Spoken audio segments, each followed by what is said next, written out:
Esau took his wives from the women of Canaan, Ada, daughter of Elon the Hittite, and Oholibama, daughter of Anna, and granddaughter of Zibeon the Hivite.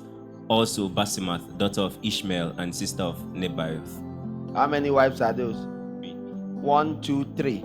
Okay, but go to the end and see what specifically is said in chapter 26. That was 36, right? Verse 34. When Esau was 40 years old, he married Judith, daughter of Beri the Hittite, and also Basemath, daughter of Elon the Hittite. They were a source of grief to Isaac and Rebekah. Imagine marrying a wives that cause pain to your parents. What kind of blessing will you collect after a one blessing? When you married wives that are a pain. Where did he pick the wives from? From around him. Easy to catch. Careless catches. What did they say? Chapter 28, verse 1. So Isaac called for Jacob and blessed him. Then he commanded him, do not marry a Canaanite woman. Commanded. Don't marry. This one married 2, 3. They call this one, the one with the blessing of Abraham. They say, Bia, don't even try it. You scatter everything. You scatter your life. So if you marry any nonsense man, you know how far. You marry a nonsense woman, you hear me?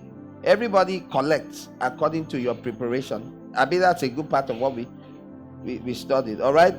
So wise people don't just look for the physical support of families. They look for the spiritual support of spiritual families.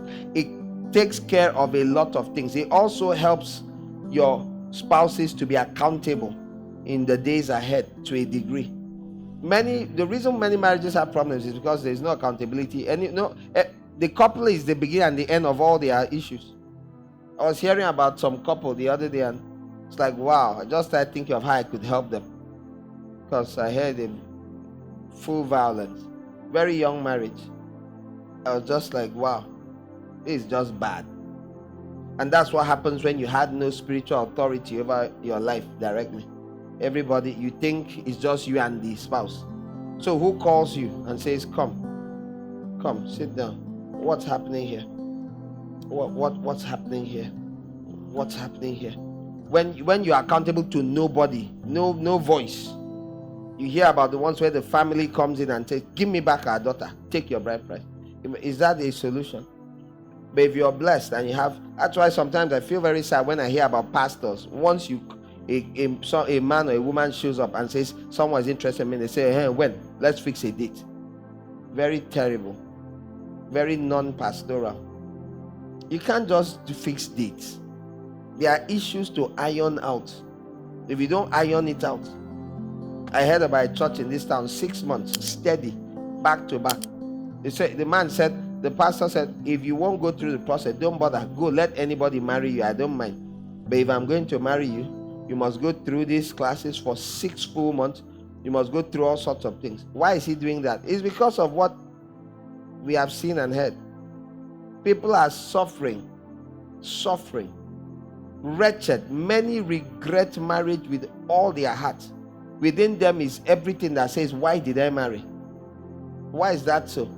If they had done some homework, if they had paid some price beforehand, it wouldn't be like that. But they did not. Nobody told them they should.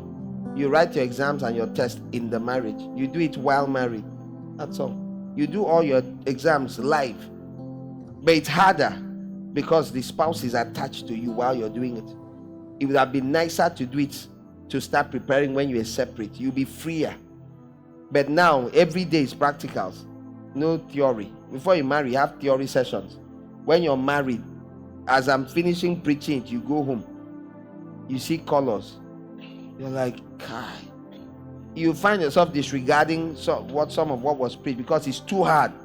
In fact, some people, you get angry at the preacher. You get angry. What are they saying? They don't even know what they are saying. Even though they've been married longer than you by many years, you still think they don't know what they are saying. Because you're angry, you're in pain. I read things on marriage, sound teachings. I listened to Dwayne Sheriff, very sound.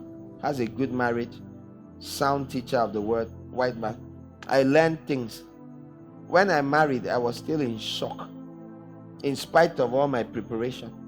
Over years, I remember thinking at different times when married people would say things like, how can you have opinion? Keep down your hand.